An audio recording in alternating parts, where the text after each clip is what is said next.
തങ്ങള് ഒരു സാമ്രാജ്യത്തിന്റെ ഭരണസാരിഥ്യം ഏറ്റെടുത്തതിന്റെ പിറ്റേന്ന് ളുഹറിന് അരമണിക്കൂർ മുമ്പ് പള്ളിയിലേക്ക് പോകേണ്ട മഹാനവറുകള് അവിടത്തെ കാത്തൊരുപാട് ആലംബഹീനരായ പാവപ്പെട്ട മനുഷ്യര് ഒരുപാട് പ്രശ്നങ്ങളും പ്രതിസന്ധികളുമായി കടന്നു വന്നിട്ടുണ്ട്. അവരുടെ പ്രശ്നങ്ങൾക്ക് പരിഹാരം കാണാൻ പോകേണ്ടതിന് പകരം അപ്പോഴുണ്ടായ ശാരീരികമായ അസ്വസ്ഥത പരിഗണിച്ച് ഒരു നിമിഷം ബെഡ്റൂമിലേക്കൊന്ന് പോയി വിശ്രമിച്ചിട്ട് ളുഹറിന്റെ വാങ്ക് പള്ളി മിനാരങ്ങളിൽ നിന്ന് മുഴങ്ങുമ്പോ ളുഹറിന്റെ ഇമാമത്തിന് പോകുന്ന അവസരത്തിൽ അവരുടെ പ്രശ്നങ്ങൾക്ക് പരിഹാരം കാണാമെന്ന് പറഞ്ഞിരിക്കുമ്പോഴതാ സ്വന്തം കമീസിന്റെ ബാക്കിൽ നിന്നൊരു പിടി വരുന്നു. സ്വന്തം കമീസിന്റെ ബാക്കിലൊരു പിടി വരുന്നു. തിരിഞ്ഞു നോക്കുമ്പോഴോ അവിടത്തെ പിഞ്ചു മകനാണ്. ലോകം കണ്ട സാമ്രാജ്യം കണ്ട നീതിന്യായ വ്യവസ്ഥയിൽ ഏറ്റവും വലിയ പേരെടുത്ത മഹാനാണ് ഉമർ ഇബ്നുൽ അബ്ദുൽ അസീസ് തങ്ങൾ. തിരിഞ്ഞു നോക്കുമ്പോ സ്വന്തം മകൻ തന്നെ അവിടുത്തെ കമീസിന്റെ ബാക്ക് ഭാഗം പിടിച്ച് ചോദിക്കുന്നു, അല്ലയോ ഉപ്പാ, ളുഹറിന്റെ പള്ളിയിലേക്ക് പോകാതെ ഇപ്പൊ നിങ്ങൾക്ക് സംഭവിച്ച ശാരീരികമായ അസ്വസ്ഥത പരിഗണിച്ച് നിങ്ങൾ ബെഡ്റൂമിലേക്ക് പോകുമ്പോ ഈ പ്രപഞ്ചാധികാരിയായ അല്ലാഹുവിന്റെ അലങ്കരീയമായ വിധിക്ക് മുന്നിൽ നിങ്ങൾ അങ്ങടിമപ്പെട്ടാൽ എന്റെ പ്രിയപ്പെട്ട ഉപ്പാ, നിങ്ങളെ പ്രതീക്ഷിച്ച് പള്ളിയുടെ വരാന്തയിൽ ആലംബഹീനരായ ധാരാളം ആളുകൾ വന്നു നിൽപ്പുണ്ടല്ലോ. അവർക്ക് പരിഹാരം കാണാതെ നിങ്ങളങ്ങ് വിട പറഞ്ഞു പോയാൽ ളുഹർ വാങ്ങി വിളിക്കുന്നത് വരെ അല്ലാഹു നിങ്ങൾക്ക് ആയുസ് തരുമെന്ന് എന്തുറപ്പാണ് വാപ്പാ ഉള്ളതെന്ന് സ്വന്തം മകൻ വന്ന് ചോദിക്കുമ്പോ, പ്രിയപ്പെട്ട ഉപ്പാ, നമ്മളുടെ ആയുസ്സിനൊരു ഗ്യാരണ്ടിയുമില്ല.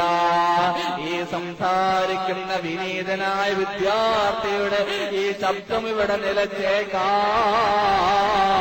ഇവിടെ ഇരിക്കുന്ന ആരുടെയും ജീവിതം ഒരുപാട് വർഷങ്ങളുണ്ടെന്ന് നിർണയിക്കാൻ നമുക്ക് സാധ്യമല്ല. All human things are subject to decay, and one practice someone monates must obey.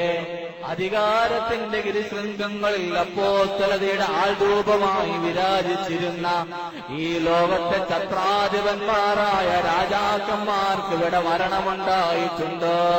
Shaddad എന്ന് പറയുന്ന ഏറ്റവും വലിയ മോശമായ ഭരണാധികാരിയായ ഇസ്ലാമിക സാമ്രാജ്യത്തിന്റെ ബദ്ധവൈരിയായ ശദ്ദാദ് ആകാശത്തിന്റെ അത്രയുമുള്ള ആകാശത്തിന്റെ അനന്തതയിലേക്ക് മാടി നിൽക്കുന്ന വലിയ ബിൽഡിങ്ങുകൾ പണിതുയർത്തി.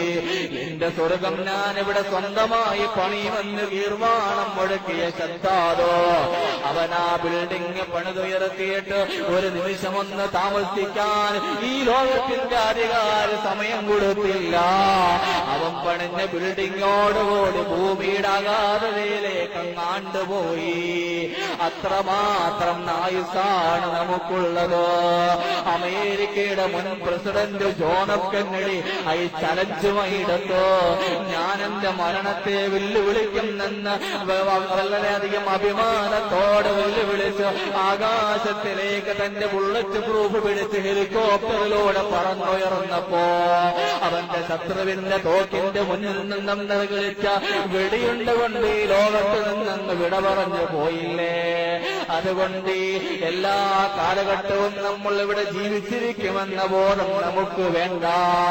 നമുക്ക് നാളെ ആയുസ്സുണ്ടാകുമെന്ന ചിന്ത നമുക്ക് വേണ്ട.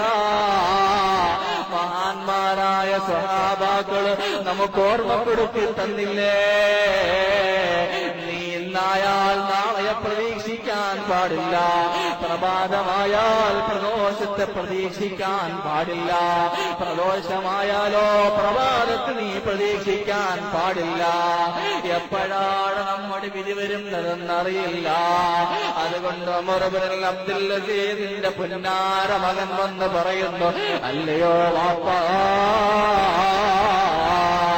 നിങ്ങളങ്ങ് വിട പറഞ്ഞു പോയാൽ ഈ ലോകത്തിന്റെ അനീതി കാട്ടിയ ഒരു ഭരണാധികാരി എന്ന് സമൂഹം വിലയിരുത്തില്ല ഉപ്പാ. അതുകൊണ്ട് പൊയ്ക്കോ പള്ളിയിലേക്ക്. നിങ്ങളെ കാത്തിരിക്കുന്ന ഒരു സമൂഹത്തിന്റെ പരിഹാരത്തിന്റെ പറുദീസ് വിരിച്ച് നിങ്ങൾ തിരിച്ചു മടങ്ങിക്കോ ഉപ്പാ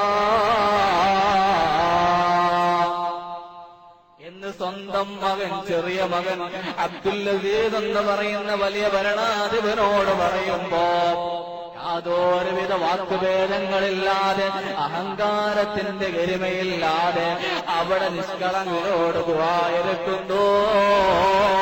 അൽഹംദുലില്ലാഹ് അല്ലദീ വഹബനീ ഔലാദി മൻ യുഈനുനീ ഫിദ്ദീൻ. എനിക്ക് ദീനിൽ ഉപകരിക്കുന്ന മകനെ തന്ന അല്ലാഹ് നിനക്കാണ് സ്തോത്രങ്ങൾ അഖിലവുമെന്ന് ഈ പ്രപഞ്ചത്തിന്റെ ആ സാമ്രാജ്യത്തിന്റെ മുഴുവനും നീതിയുക്തമായ ഭരണം നടത്തുന്ന ഉമർ ഇബ്നുൽ അബ്ദുൽ അസീസ് എന്ന രാജാവ് അല്ലാഹുവിനോട് സ്തുതികൾ അർപ്പിച്ചെങ്കിലോ എന്റെ പ്രിയപ്പെട്ട ഉപ്പ, നമ്മൾ അരുതായ്മകളിലേക്ക് പോകുമ്പോ അധാർമിക പ്രവർത്തനങ്ങളിലേക്ക് അറിയാതെ നമ്മൾ മാടി വിളിക്കപ്പെടുമ്പോ പള്ളി മിനാരങ്ങളിൽ നിന്ന് വാങ്കുലി മുഴങ്ങുമ്പോ നമ്മുടെ ബിസിനസ് സ്ഥാപനത്തിന്റെ കാര്യം പറഞ്ഞ് ലോഹറും നസറും കളാക്കാനിരിക്കുമ്പോ നമ്മുടെ മക്കള് വന്ന് ഓർമ്മപ്പെടുത്തണം ഉപ്പാ, ലോഹറ് കളാക്കല്ലേ, അസുർ കളാക്കല്ലേ.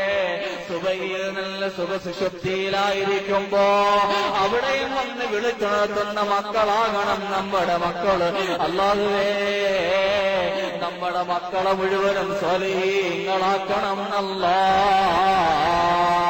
നൽകിയവരെ മുഴുവനും ധാർമ്മികത പഠിച്ച് മുതഅല്ലിമുകളായ ഇൽമിന് സേവനം ചെയ്യുന്ന നല്ല നല്ല ആലിമുകളാക്കി മാറ്റണം റഹ്മാനേ. അപ്പോൾ ഇവിടെ ഈമാൻ വേണമെങ്കിൽ ഇൽമ വേണം. ഇൽമുള്ള ആളുകളാണ് ഈ തെറ്റുകളിലേക്ക് പോകുമ്പോ തെറ്റിന്റെ ഗൗരവം മനസ്സിലാക്കിയിട്ട് അതിൽ നിന്ന് തിരിച്ചു വരിക. തെറ്റിന്റെ ഗൗരവം മനസ്സിലാക്കിയിട്ട് തിരിച്ചു വരിക. അപ്പോൾ കള്ള് കുടിക്കാൻ വേണ്ടി പ്രചോദനം ലഭിക്കുമ്പോൾ കള്ള് ഹറാമാണ്, അല്ലാഹു വിലക്കിയതാണെന്നുള്ളൊരു ഇന്ത്യയിൽ വലിയ ആളം ഉൾവിളി നമുക്കുണ്ടാകണം. അത് വേണമെങ്കിൽ ഇൽമു പഠിക്കപ്പെടണം. ഒരിക്കൽ റസൂലുള്ളാഹി സ്വല്ലല്ലാഹു അലൈഹി വസല്ലമ തങ്ങളുടെ സവിധത്തിലേക്ക് ജിബ്രീൽ അലൈഹിസ്സലാത്തു വസ്സലാം വന്ന് പറയുന്നു, യാ റസൂലല്ലാഹ്, അല്ലയോ അല്ലാഹുവിന്റെ ഹബീബേ,